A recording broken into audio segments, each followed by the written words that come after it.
بسم اللہ الرحمن الرحیم۔ السلام علیکم معزز طلباء کرام، آپ سب کیسے ہیں؟ آج ہم معطا امام محمد کے سبق نمبر 399 کو پڑھیں گے۔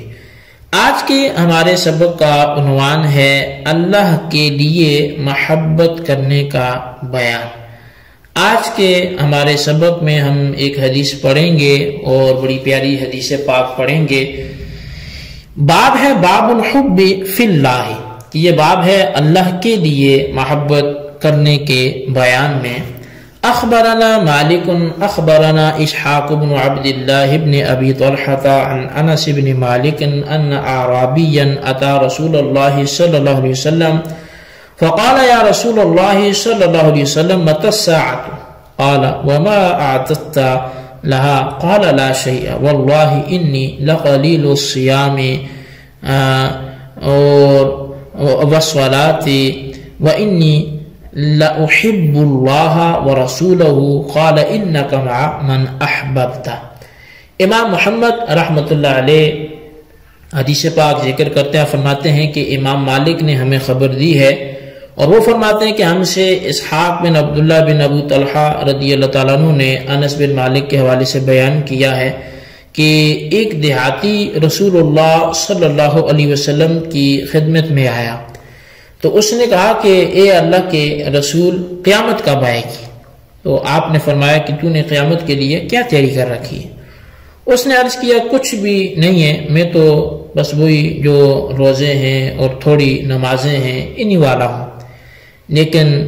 ایک بات ہے کہ میں اللہ اور اس کے رسول کو دوست رکھتا ہوں، ان سے محبت رکھتا ہوں۔ تو نبی اکرم صلی اللہ علیہ وسلم نے فرمایا تو قیامت کے دن اس کے ساتھ ہوگا جس سے تو محبت رکھتا ہے۔ تو اب اس حدیث میں ایک چیز واضح طور پر پائی جاتی ہے کہ اگر کسی انسان کے اعمال ناقص بھی ہوں، بشرط ہے کہ اس کو اللہ اور اس کے رسول سے محبت ہو، تو انشاءاللہ اس کو آپ کی معیت میں جنت نصیب ہوگی، کیونکہ آپ کا یہ جملہ عام ہے کہ جس کے ساتھ تجھے پیار ہے تو قیامت کے دن اسی کے ساتھ ہوگا۔ اس میں اس دیہاتی کی کوئی تخصیص نہیں رہی، بلکہ فرمان نبی صلی اللہ علیہ وسلم کا مفہوم یہ ہے کہ جس کو جس سے پیار ہو قیامت میں وہ اسی کے ساتھ ہوگا، اور جس کو مجھ سے پیار ہے وہ قیامت میں میرے ساتھ ہوگا۔ اور اس کی پھر تائید جو ہے وہ دیگر احادیث بھی کرتی ہیں۔ الترغیب و ترہیب میں حضرت انس رضی اللہ تعالیٰ عنہ سے روایت ہے کہ نبی پاک صلی اللہ علیہ وسلم کے حوالے سے ایک آدمی نے جو ہے وہ نبی علیہ السلام سے پوچھا کہ قیامت کب آئے گی؟ تو آپ نے فرمایا کہ تو نے قیامت کے لیے کیا تیاری کر رکھی ہے؟ تو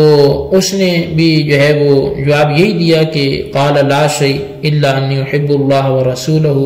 قال انت مع من احببت۔ تو اس پر بھی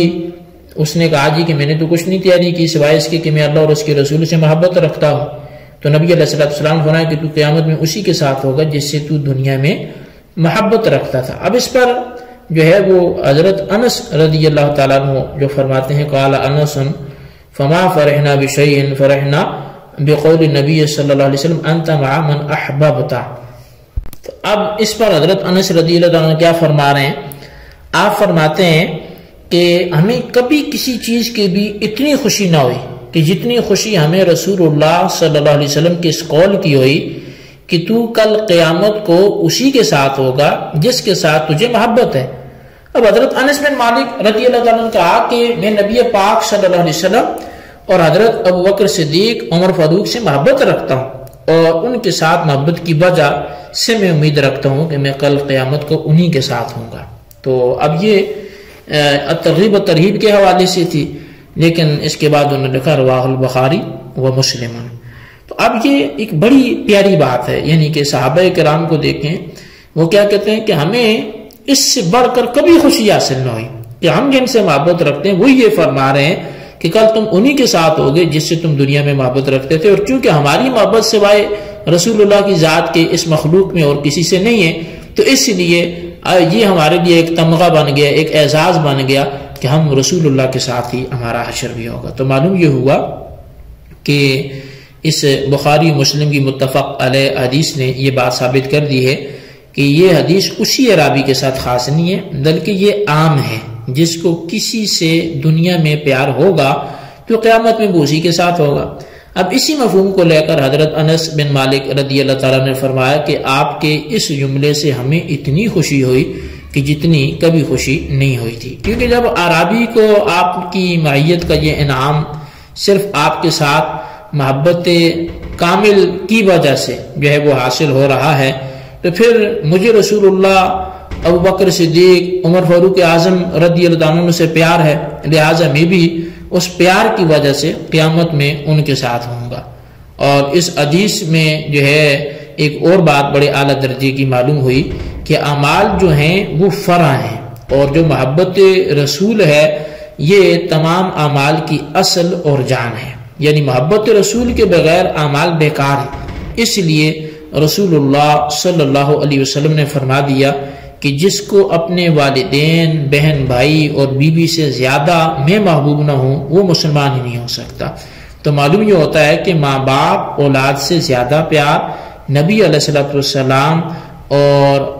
آپ کے ساتھ جو ہے یہ ایمان کے لیے شرط ہے، اور اسی طرح اعمال کے لیے محبت رسول وہ اصل ہے، اور اصل کے بغیر فرع کا تصور ہی نہیں پایا جاتا۔ اور اس کی تائید جو ہے وہ امام ملا علی قاری رحمۃ اللہ علیہ نے اپنی مشہور کتاب مرقات شرح مشکات میں آپ نے بھی وہ فرمائی ہے، اور آپ نے اس طرح تائید فرمائی کہ اس عرابی نے کہا کہ میں قیامت کے لیے کوئی تیاری نہیں ہے میری، مگر میں اللہ اور اس کے رسول کے ساتھ محبت رکھتا ہوں۔ اور اس نے اس کے علاوہ عبادات قلبیہ اور بدنیہ اور مالیہ کا کوئی ذکر نہ کیا، کیونکہ یہ سب کے سب محبت کے لیے فرع ہیں، اور محبت رسول صلی اللہ علیہ وسلم پر ہی یہ مرتب ہیں، کیونکہ جو ہے وہ یہاں پر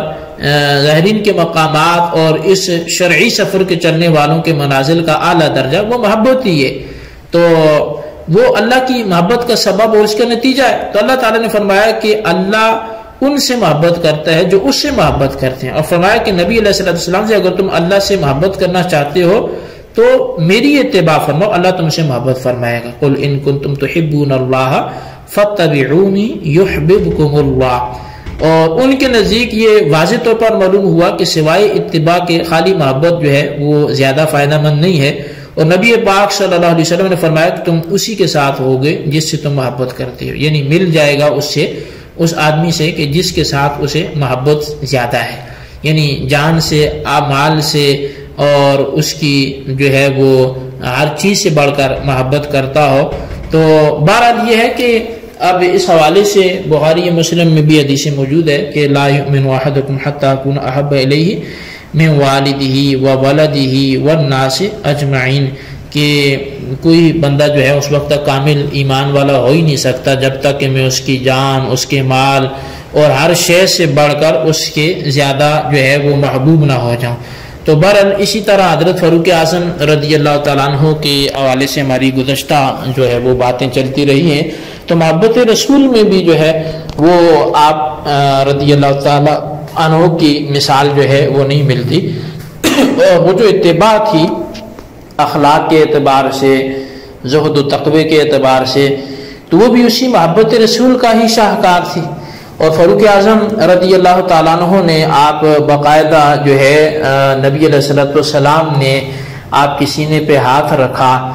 اور اس ہاتھ رکھنے سے پہلے آپ نے پوچھا تھا کہ عمر بتاؤ کہ تم مجھ سے کتنی محبت کرتے ہو؟ تو فاروق اعظم رضی اللہ تعالیٰ عنہ نے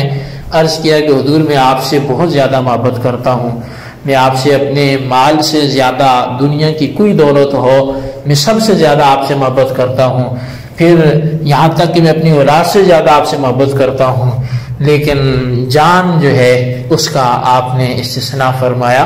کہ ابھی مجھے اپنی جان زیادہ عزیز ہے۔ تو نبی علیہ السلام نے فرمایا کہ ابھی پھر تمہارا ایمان مکمل نہیں ہوا، تو دور یہ دل کا مسئلہ ہے، آپ ہی بتائیں پھر یہ کیسے دور ہو اور جان سے بھی زیادہ کیسے عزیز ہوں، کہ یہ قلب پر میرا اختیار تو نہیں ہے۔ تو نبی علیہ السلام نے سینے پہ ہاتھ رکھا، دل کی دنیا بدلی، اور پھر آپ گویا بےتاب ہو کے کہنے لگے کہ اب مجھے کائنات میں ہر چیز سے اگر کوئی زیادہ محبوب ہے تو وہ آپ کی ذات ہے، تو لہٰذا نبی علیہ الصلوۃ والسلام کی جو محبت ہے یہ عین ایمان ہے، اور محمد کی محبت دین حق کی شرط اول ہے، اسی میں ہو اگر خامی تو سب کچھ نامکمل ہے۔ لہذا نمازیں، روزے، حج، زکوٰۃ یہ ساری عبادات ہیں، لیکن یہ تب ہوں گی جب محبت رسول پہلے ہوگی۔ جب کوئی شخص جو ہے وہ نماز بھی پڑھتا ہو، روزے بھی رکھتا ہو، رسول اللہ کی ختم نبوت کا منکر ہو، میں مثال دے رہا ہوں، یا نبی علیہ الصلوۃ والسلام کی شان میں گستاخی کا ارتکاب کرتا ہو، تو وہ قطعاً اس کے اعمال اسے نفع نہیں دے سکتے۔ تو اعمال صالحہ یہ نفع بخش ہوں گے، لیکن محبت رسول کے بعد ہوں گے۔ تو لہٰذا جو اول درجہ ہے، بندہ اللہ پر ایمان رکھے، اس کے رسول پر ایمان رکھے، ان سے جو ہے وہ حد درجے کی محبت رکھے، اور اس کے بعد جو ہے وہ اعمال صالحہ بھی کرے، تو اس کی اللہ تعالیٰ سے مغفرت کی جو ہے وہ امید ہے، اللہ تعالیٰ ضرور بخشے گا۔ اللہ تبارک و تعالیٰ ہمیں اپنی محبت، اپنے پیارے حبیب صلی اللہ علیہ وسلم کی محبت نصیب فرمائے، اتباع سنت کا جذبہ عطا فرمائے، آمین بجاہ نبی الامین صلی اللہ علیہ وسلم۔